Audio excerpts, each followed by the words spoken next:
in your debate with Dr. Brown on the atonement, you guys spoke of Leviticus 16 and who the atonement was made for at Yom Kippur. Mm-hmm. Dr. Brown says that it's all of Israel, and whoever draws near by faith receives the atonement, and that his view is actually consistent, the consistent view in his view with Jesus' atonement, that Jesus died for all men, and whoever comes by faith receives that atonement, and kind of in light of Hebrews 7:25. And I wanted to get your thoughts on Dr. Brown's comment of his view being consistent, the consistent one of the Old Testament view in Leviticus 16, that it was made for all of Israel, and then whoever came received it, and that same with Hebrews 7:25, that Jesus made it for all men, and then whoever receives it, whoever comes, they are the ones who receive the atonement. Well, one of the main problems is that it seems to be based upon the idea that the atonement is something that exists in and of itself that is then offered to people. The reality is the sacrifices were offered to God, and the question was whether God accepted it. And the question is, for whom is it made? In other words, do we really have substitutionary atonement? Because I personally think that the concept of substitution is a Reformed concept. It is not a non-Reformed concept. And when you turn the atonement into a potentiality, you end up making the nature of our union with Christ the result of our choices and decisions, rather than an actual participation in the death of Christ. So the idea from their perspective is that Christ provides something, and then by my free will choice, I make it so that I get benefits from that. But how could my free will choice actually unite me with him in his death? That ends up, it seems obvious that in the language that's used in the New Testament, Christ atones for his people. And the idea that his people is undefinable until the end days when... Now again, the open theist would have a different direction here. The open theist could be consistent. He could be consistent and actually affirm. But if they want to say on the one hand, well, God knows who it's going to be, well, then it's not their quote-unquote autonomous choice. Because he knows who it's going to be, and that's the way it is, and it couldn't be any way other, or God's foreknowledge can be. And that's why I think a lot of these guys don't want to have that discussion, the discussion about the nature of God's knowledge of these things. But back to the issue, in Leviticus, what I was trying to explain to Michael is when you say it's for all of Israel, you're making it merely a potentiality. When the New Testament writers look at Israel, they clearly recognize the difference between Israel that's circumcised with the heart, Israel that isn't, between the remnant and those that are not. And so when you ask, what did the sacrifice point to?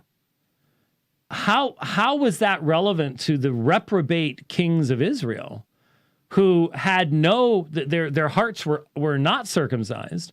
They were not worshipers of God.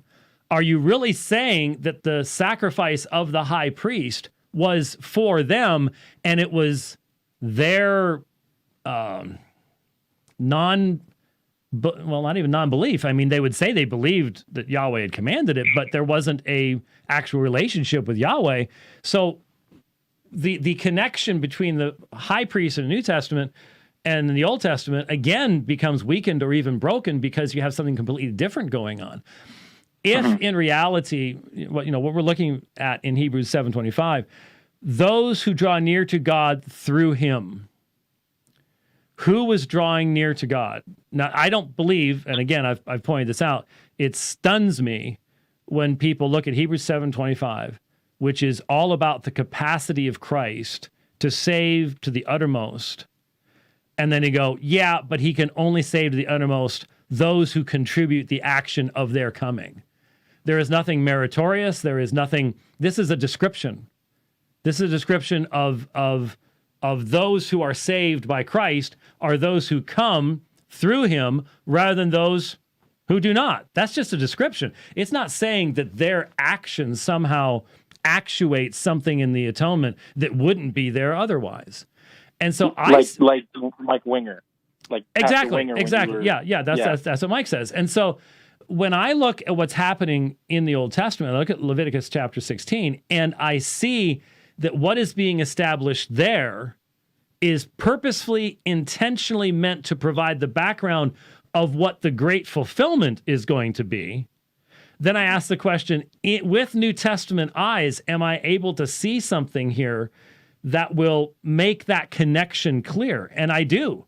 What you see is the fact that you have God by his Spirit working in certain individuals who receive the covenant signs under the old covenant, and not in all. That's what makes the new covenant better. It's better because they will all know me from the least to the greatest. That's not the case under the old covenant. They did not know. They did not all know. They bore the covenant signs. They were all circumcised. And the king may have gone to the temple on Yom Kippur, but he did not have the matter within him. He did not have a circumcised heart. And so the old covenant, you had people whose sins were not forgiven, and you had some who were, called the remnant. And so the new covenant then becomes, they shall all know me, all their sins are going to be forgiven. How is that possible? Because they have a better mediator. So who are they who are coming to worship God? They're the elect. And so you had the same, an unbelieving Israelite in Leviticus 16 is not in the view of Moses when he's saying this offering is being made for Israel. So it's interesting. It goes sort of back to the question earlier on Romans 11. And I'll bet you, Rich, you weren't writing down calls again. Because who is Israel? You know, even when we're looking at Romans 11, who is Israel there? Is there when Paul says, we are the true Israel who worship God in spirit and in truth? Where is he getting that? Is that something new? Or has that always been the case?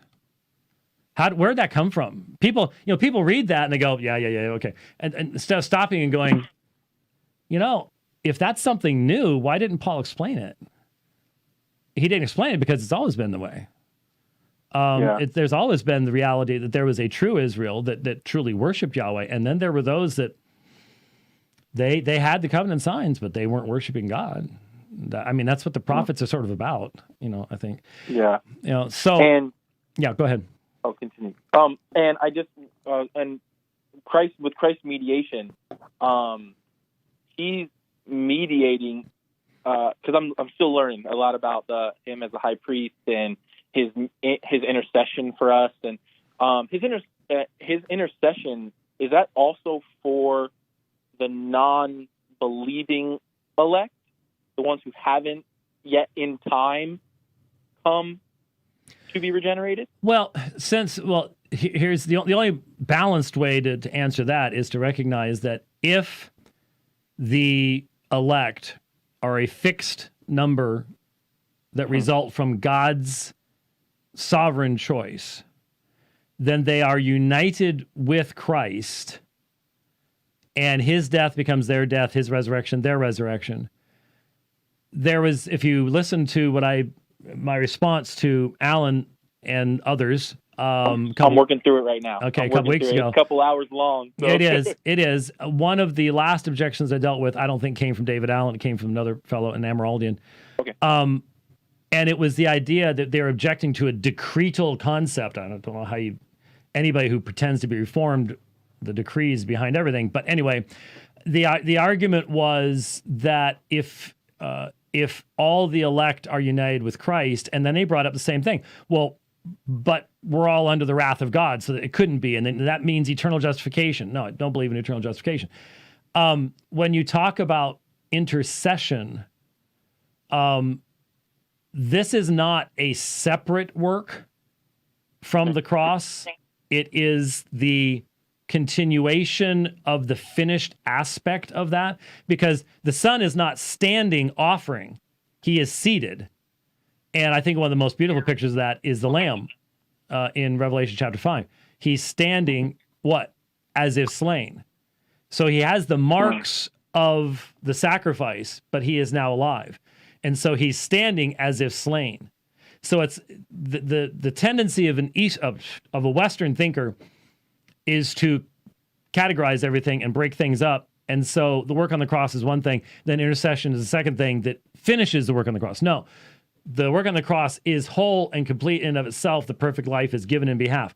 But all Christians, no matter who they are, have to deal with how can that be relevant to people who were not alive in Jerusalem at that time.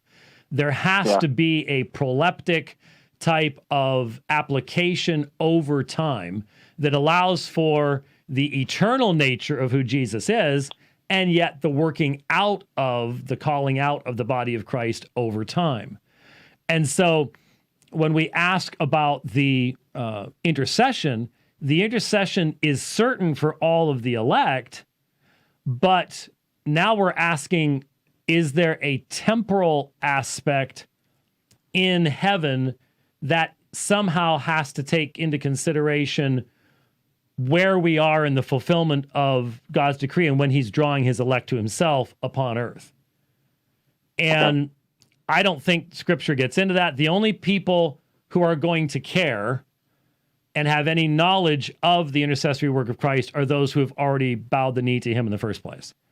So the theoretical question, well, let me put it this way. The theoretical question, is Christ interceding for someone who has not yet been saved? If so, all that brings about is the absolute certainty of the fact that they will be saved. Yeah. Because when you think about it, the whole foundation of believing that there is a people of God, the whole foundation, everybody sings this song of singing before the throne of God. My name was written up on his hands. The whole foundation of that is a complete denial of open theism, by the way. But it's also a confession that we recognize that our birth was certain at the cross and that we will live until the appointed day when God, by his Spirit, is going to raise us to spiritual life. But of course, that's just all fulfillment of Psalm 139 anyways. My days are written in his book. He's determined all of that anyways. But the point is that if there is an intercession, it is, this one is one of mine, and I am going to raise him up at such and such a time, and therefore that's going to guarantee that. So, but that's not really discussed, because the only discussion that's given to us is directed to those who have already experienced that regeneration and hence want to understand how they can have peace with God, what the nature of that is, and to glory therein. Absolutely. And I have one more question, if you don't mind. Just one quick one. It's not like everybody has. Most people out there don't have a whole lot to be doing right now anyways. Yeah, exactly, right? We're all in quarantine, right? It doesn't matter. Well, here in Arizona, we're sort of going, yeah, whatever. Yeah, right? So in light of Romans 9 with the twins who've done nothing good or bad, if God's election is his election unto salvation is based upon nothing that the twins did, good or bad, it seems that his reprobation is almost conditional, not unconditional. And every time I hear you talk about, kind of the reprobate, I guess you would call it, would be, they're rebel sinners. They hate God.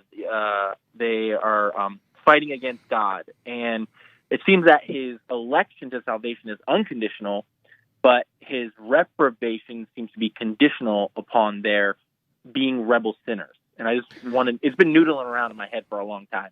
And I just need a little clarification on it. Yeah. Well, a couple things. First of all, we have to avoid what's called equal ultimacy, which identifies the decree of election and the decree of reprobation as being equal to one another.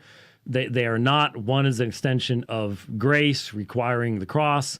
The other is an exercise of divine power in justice. They are very different in their nature.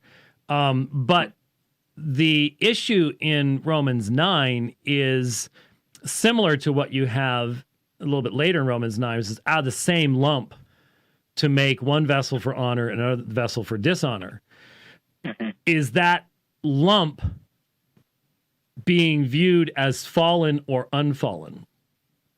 This is part of the in-depth discussions of reprobation, of supralapsarianism and infralapsarianism.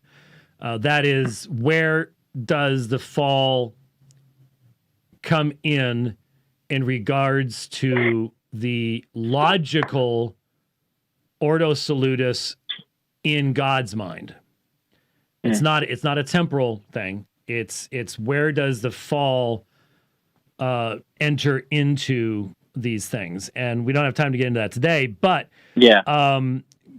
I see 9/11 being paralleled later in chapter 9 when you have making out of the same lump one vessel for honor and other vessels for dishonor.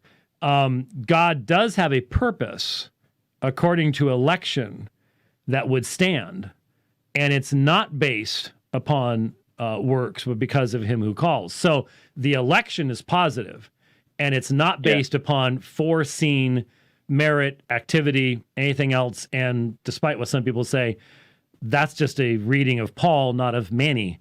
But you'll see if you didn't see the last program. But this is focused upon Jacob I loved, Esau I hated. And the amazing thing about that is the Jacob I loved part. But you also have to realize that Romans 5 came before Romans 9. And so you already have the fallenness of man in Adam. You already have two humanities, the humanity in Adam and the humanity in Christ. And so that's already a part of the background that is there. So I'm not sure if that answers your question, but it does have to be taken into consideration when you're looking at where Paul is coming from at this point.